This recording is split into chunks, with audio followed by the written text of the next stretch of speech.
Grace and peace, family. All right, I'm gonna get right into this video because I just got out of a 2-hour meditation and God said now, so I'm going to record this. So in my meditation, I received a few visions, but what really stood out was the message that I did in automatic writing. So here it goes. It's, in the end of days, I'll give everyone what they covet.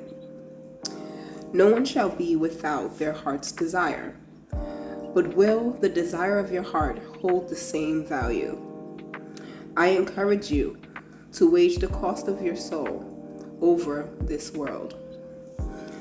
Now, I sat with it for a second before I jumped back in to receive the vision. So when I sat with it, what was coming is the Lord is calling for a very high level of self-mastery, where you're not technically even mastering yourself, because yourself is the you that is now. You own yourself. He's calling for soul mastery. We are at a time where people are being reawoken to who they used to be before they became tainted. I'm talking the dreams of your childhood, the desires that really call to you, the things that you cannot live without, but have been forced to because the world conditioned you to be complacent, to be stuck, and to set limitations that weren't necessarily there. And you see many taking this trip down that path of understanding their soul's desire, who they really are, what they were called to do, what they are on this planet to do and fulfill within the name of the Lord. But there are many who are not waking up, many who see this boom in spirituality, see this boom in religious uptake, people moving in and out between religions and blending them in some cases to find their wholeness, their fulfillment, which is exactly what the Lord is calling to do. Many are ignoring what is going on around them. They are completely staying world-based, watching the world deplete, caring about, Trump's move and what's going on with all of these politicians and the shifts, but not taking heed to what these shifts actually mean. The Lord is calling for you to understand yourself, because at the end of days, He's going to give you whatever you covet. Again, the Lord makes good on all His promises. He says that you can have the fruit of the world. You can have it. Now, after I understood what the message was supposed to be, I started to get visions.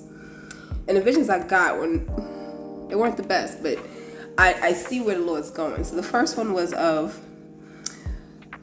they were men. It was like 3 men, and they were chained to being able to only speak to women on a rotation, like in a very derogatory banter.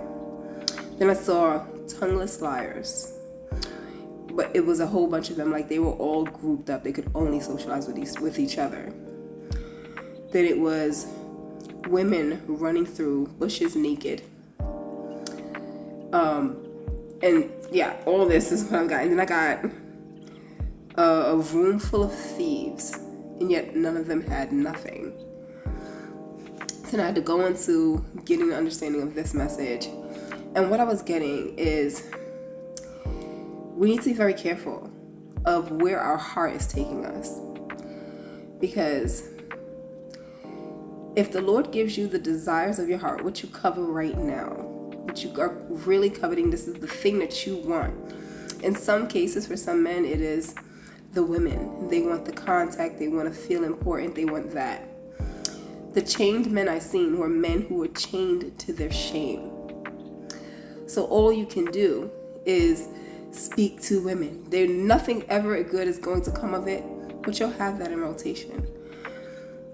Such as some people probably they're coveting money. They're gonna have a whole bunch of money and nothing to buy.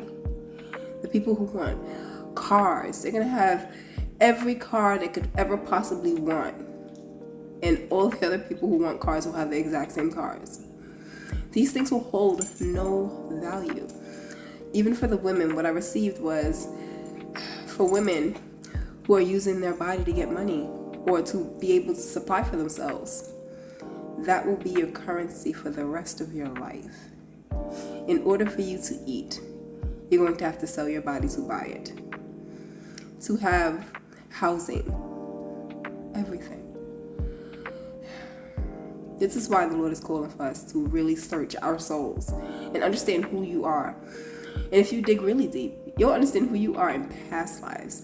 That is something that is just magical, because when you really understand who you were in past lives, you start to be able to integrate parts of yourself and soul fragments that elevate you quickly. You start cruising through your shadow work, cruising through your healing process. But it takes the steps to start to heal. This is an emergency call, because the way it was coming through for me, I felt as if it was a now thing.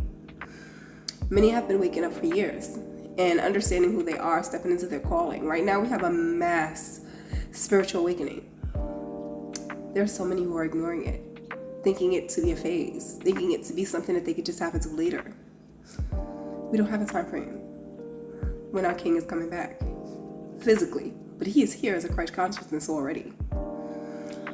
It's time to wake up. I hope this touches whoever is supposed to, right in the heart space. And you understand that as much as you think you know about yourself, you really don't. If you were a little boy who wanted to be a firefighter and that never came true, that meant you wanted to save lives. Are you saving lives every single day with your actions, your words?